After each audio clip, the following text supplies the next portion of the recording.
Bonjour, bonjour. Aujourd'hui, nous allons parler à nouveau de stop motion entre 1936 et 1947, période qui sépare deux longs métrages. Et nous allons nous focaliser dans cette partie sur les petits nouveaux du stop motion. Vous allez voir qu'il y a deux très grands noms qui sont apparus pendant cette période. Et vous allez également constater un héritage évident des anciens. Mais avant tout cela, on va rapidement parler d'un film brésilien, Le Petit Dragon apprivoisé Jean Joca, réalisé par Humberto Mauro en 1942. Ce film raconte l'histoire d'un petit dragon, donc, et vous voyez que l'animation est très pauvre. Et en effet, Monsieur Mauro ne se lancera pas plus dans le stop motion dans les années à venir, et on l'en remercie. On va également parler rapidement de Lou Bunin, un Russe exilé au Mexique qui était marionnettiste avant de s'intéresser au cinéma d'animation. C'est lui qui a aidé Charlie Bovers à réanimer les séquences Petroleum et ses cousins en 1939. Le film, plus ou moins humoristique, à tendance pédagogique économique. Lou Bunin met ensuite en scène ses marionnettes avec Enterlax en 1943, où une cigogne laisse tomber un mignon petit bébé qui se révèle être un certain chef d'État allemand avec une moustache célèbre qui, avec ses comparses, va mettre la terre à feu et à sang, pays par pays. Un film donc de propagande pure et dure en pleine Seconde Guerre mondiale. Une parodique réalisée à la manière d'Alexandre Ptouchko et avec un zeste de Charlie Bovers. Humour qui se retrouvera dans le prologue du long métrage en prise de vue réelle Les Folies de Ziegfeld, où le lion de la MGM s'anime et met en scène un concours de personnages pour rivaliser avec des films du musical de George Pal. George Pal d'ailleurs, parlons-en, après avoir quitté la Hongrie pour les Pays-Bas, puis les Pays-Bas pour les États-Unis, il a laissé un petit vide derrière lui.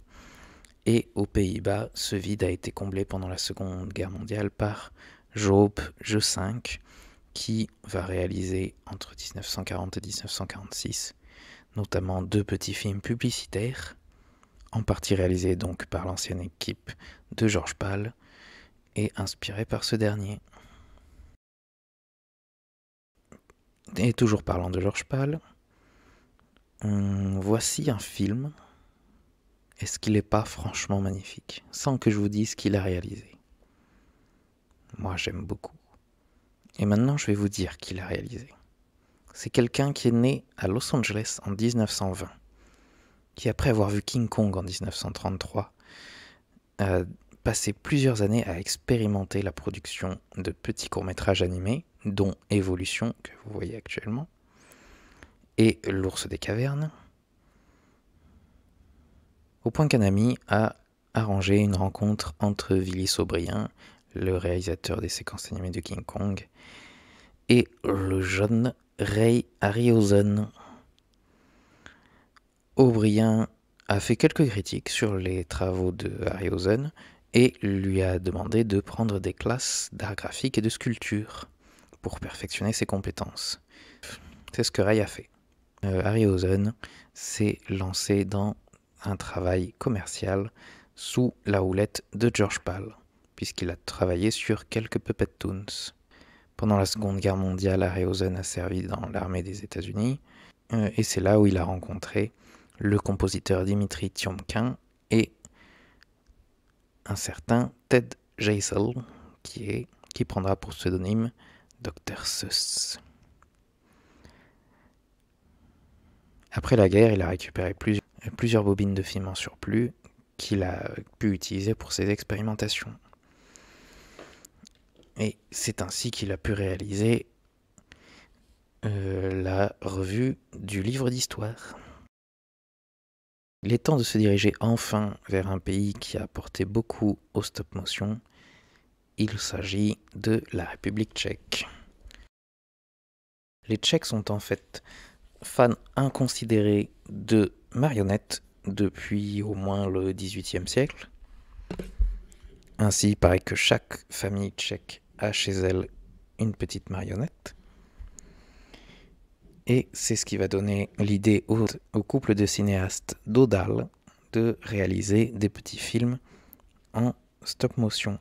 La première séquence animée de leur film, Les aventures d'un compagnon ubiquiste, sera réalisée par Hermina Tirlova. Hermina Tirlova va ensuite réaliser de son côté d'autres courts-métrages d'animation, notamment en travaillant pour un studio de films publicitaires au sein de la fabrique de chaussures Bata. Elle va réaliser son premier vrai court-métrage en 1942, Ferda la fourmi. Vous voyez que le style et l'animation très fluide s'inspirent largement des Puppet Toons de George Pal, tandis que les petits animaux anthropomorphiques nous rappellent des dessins animés états-uniens.